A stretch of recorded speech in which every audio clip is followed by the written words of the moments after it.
Metro. On WDET, I'm Tia Graham. Michigan's tree canopy is changing due to climate change. Whether it's due to invasive species, flooding and droughts, or extreme heat, some species will do better than others. The good news is, choosing the right tree to plant that will thrive into the future just got a whole lot easier. The Michigan Department of Natural Resources just released a 57-page species selection guide that factors in characteristics of trees like size and shade and even rates them. Lawrence Law is an urban forester and partnership coordinator with the Michigan Department of Natural Resources. He led the development of the DNR's Tree Species Selection Guide. He spoke with the Metro's David Leins about how people can use the guide to choose the right tree for the right spot. Okay, so Lawrence, you've been with the DNR for a while. You have been all over the state assessing the tree canopy all the way from the UP down to Southeast Michigan and Detroit. Why does Michigan need a tree guide? Why do we need a tree species selection guide like you've just completed for us? Visiting with a lot of our communities, baked into their ordinances or stuff they have on hand are like tree lists from like the 80s and 90s that have like 20 species, and then half of them are invasive or something that has like some sort of high maintenance cost for those communities. That's kind of been discouraging that community from really pursuing more work with trees. So almost 2 years ago, we started collaborating with a bunch of wonderful professionals, and we put something together to be as encompassing as possible while not being obtuse to use. And that's the official name is the Michigan Communities Tree Species Selection Guide. It is on the Michigan DNR website, Department of Natural Resources. It's 57 pages long. If you're a tree nerd, then you have 57 pages of really, really interesting reading. But if you're a normal person who's just thinking, I just want to plant a tree, what should I do? This is the guide for you. I was looking at it, and something that stood out to me were the categories that you used to rate or just give information about these trees. Can you talk about some of those categories or how you really came to use those as the criteria for this guide? Yeah, a lot of it is just based off of site selection. We get a lot of calls, whether it's from communities or the general public of, hey, I want a tree for my yard. What do I plant? And that's dependent on, well, is it afflicted by drought? Does it have poor issues with flooding? Does water flood the area? Is it shady?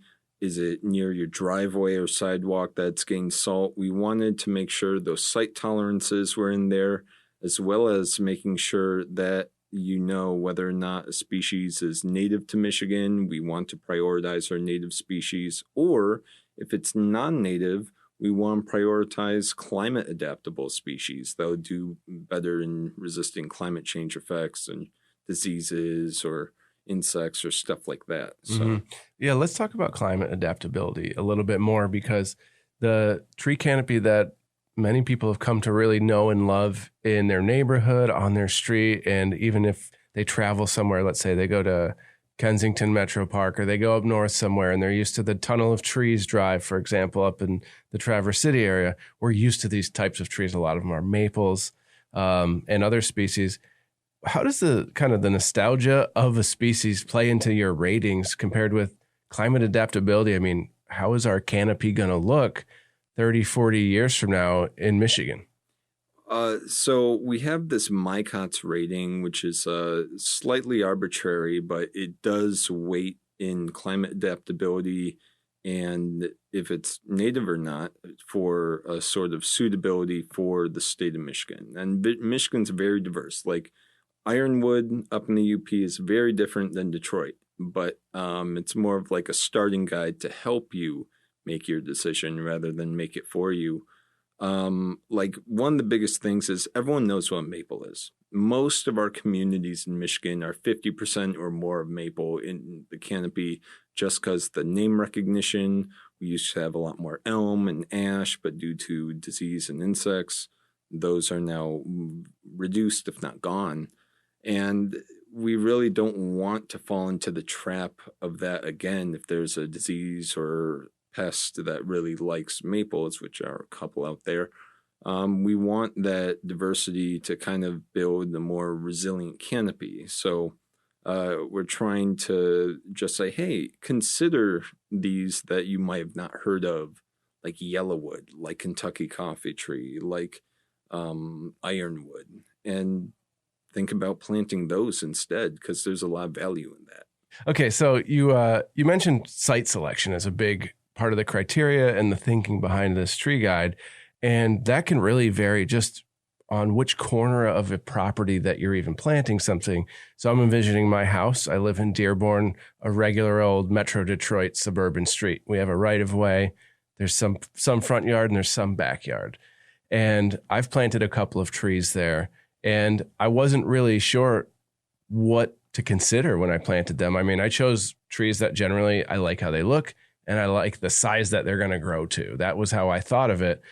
And then when I go through this idea of site selection and I'm looking at the tree guide, all of a sudden we're seeing a lot of other factors that play into site selection, even on a small scale on one property. Can you talk about those like really minute details that should factor into people's decisions? Yeah, like so I live in St. Clair Shores, and when I bought my house, there were no trees on the property.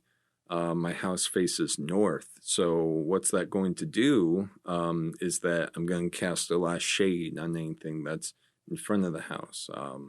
It's definitely going to make it a little bit colder. You're not going to get nearly as much snow melt in the winter and stuff like that. And then the right-of-way is small, but there's also like I had to, before a tree being planted, get it flat, call 811 for what's underneath. Where's my drain line? Where's my gas line and stuff like that?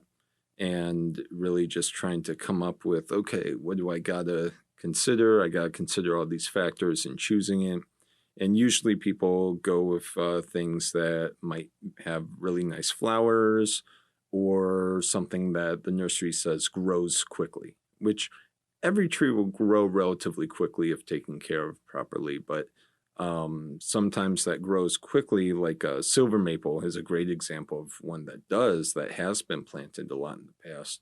Shallow roots and could bulge up the sidewalks. And if you have any crack in an old drain line, which is like the clay overlays or something, it's going to infiltrate those drain lines because it's nutrient rich water coming out there. We want to avoid that. So I had to take a look at all those factors and make that decision. And it's a lot to think about at the time. And then also where you are in a large sense, like Southeast Michigan. Okay, here are my climate zones. Here's the relative predictions of what the climate zones can be. We could get away with a lot more in the Metro Detroit area than anywhere else. So I actually have a non-native tree, unfortunately, but it's a Katsura, and it's beautiful and it smells nice, and it's been going well. It's been a couple of years since it's been going well. Is it in the tree species list? The Katsura? Katsura is in the tree species list. It doesn't even have that high of a rating, but I actually originally wanted a dwarf variety. So one of the categories is cultivars. Think of that as a brand. Like, I'm buying Kleenex instead, just tissue paper. And there's advantages and disadvantages to that. And the disadvantage is usually more expensive, but they usually have some sort of other advantage. Usually it's something ornamental, but there's also a lot of utility advantages where it's like, oh, it tolerates salt better, a better form for the location, like something a little more tighter branching closer to the trunk where cars aren't going to hit it if it's by the street, stuff like that. Yeah, the cultivar question is a good one. And it came up for me when I was thinking about where to buy a tree from. And a lot of nurseries, they sell the cultivars, they have names attached to them. I'm thinking of like the Autumn Blaze Maple, for example, or the Blaze Maple, which I think it's a mix between a silver maple and maybe a sugar maple or something. It's got red leaves, but it's got like the silver maple smooth bark. And there's all kinds of trees that are like a brand name designer tree. How should people interpret those as far as, options for them? Like, should they look for a tree in this guide that's closest to those cultivars as best they can tell? Or how do those really factor in this like native, non-native thing? So being in more like community and urban areas, I love wildlife and everything, but this is specifically for what's going to survive in an area where you're getting like a tree in the yard, tree in the street. You don't have that cover of an actual forest, that natural protection that all the trees are together interacting with each other. Between usually solitary trees or a handful of trees in an inhospitable environment compared to what it's naturally used to be in. So we listed up to 3 cultivars that displayed some sort of better characteristics for that. And there's a lot more out there, with a lot, like hundreds, thousands more cultivars out there. Mm-hmm. I would say take a look at what your site can deal with, and then pick a handful of species, and then talk to your local nurseries or arborists or whoever you use, landscapers, whoever you're using, and they will have more local knowledge of what's just available. Or maybe they don't have something, and if enough people ask, maybe they'll switch and be like, okay, yeah, we're going to start providing something that might be better for the area. You're listening to the Metro on WDET. I'm David Leins, and I'm speaking with Lawrence Law, a community and urban forester with the Michigan Department of Natural Resources Urban and Community Forestry Program, and he has led the development of a new tree selection guide through the DNR, 57 pages of what you need to know to plant the right tree in the right place. You mentioned really choosing a species, and we've got a great selection that we can choose from that's going to be appropriate because we're in Southeast Michigan and we're just lucky. We're in this temperate zone that a lot of stuff's going to work. So let's have a little bit of fun, Lawrence. Yeah. I want to do like a little bit of a mock election for tree species. Okay. So let's just start with the most fun. What's the most fun tree in here? Top of your head. Oh, wow. Most fun, top of my head, black gum. It has a whorled leaf arrangement, which is pretty unique. It gets nice and red like a maple, and it's it's probably my favorite deciduous tree. Okay. It's so awesome. And what about the messiest tree?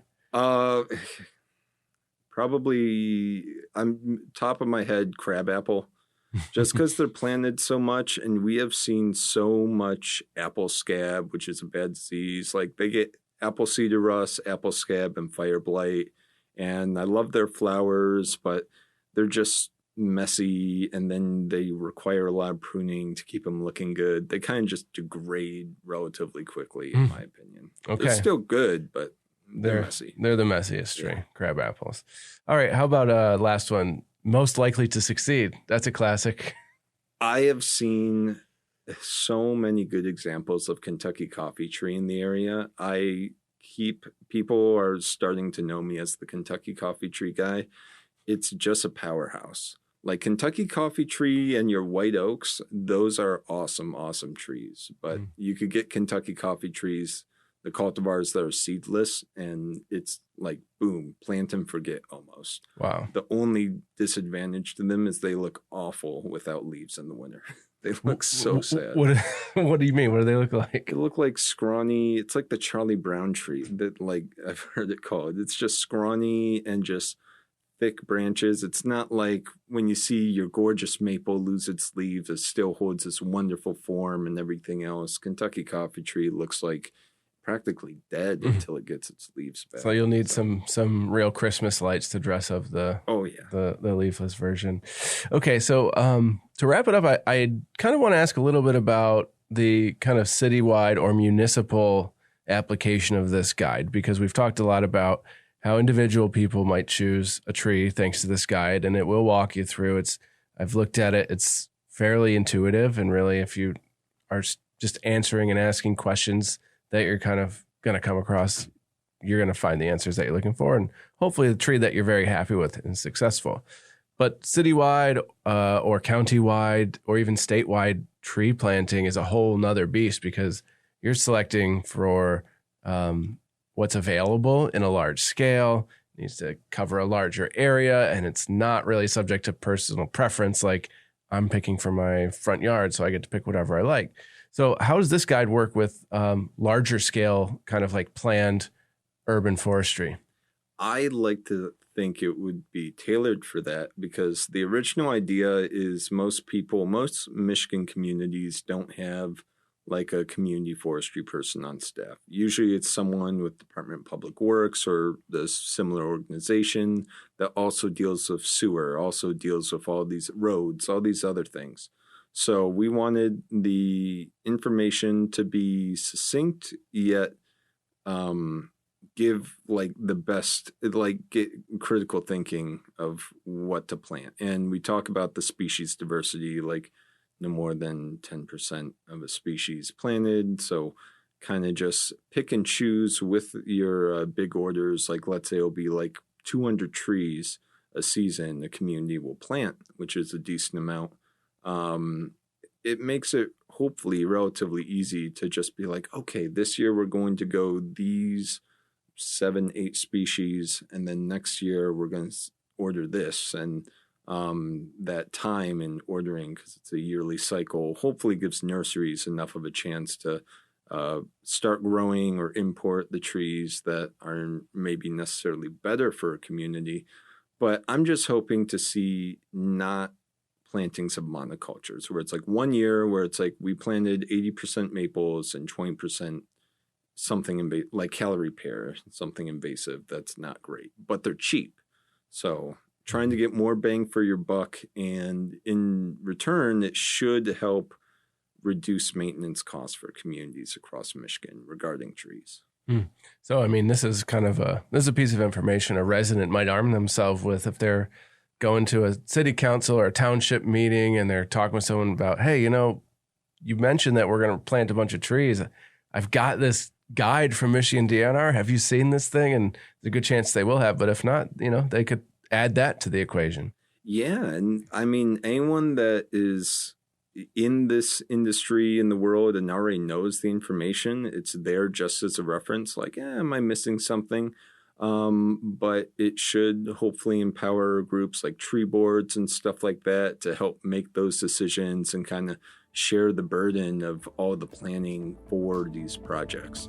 But I'm super excited. I hope we see really great species, and 10 years from now, I hope like Michigan's canopies and their communities should be really diverse and really resilient to stuff like climate change and insects and disease. Lawrence Law is an urban forester with the Michigan Department of Natural Resources. You can find a link to the tree selection guide at wdet.org/metro.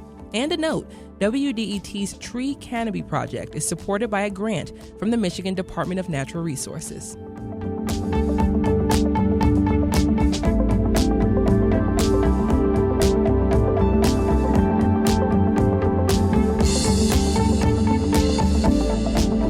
Hamtramck's queer and creative communities are tight-knit. Coming up, I speak with two organizers behind collaborations that are strengthening the bonds between third spaces in the city. Stay right there. This is The Metro.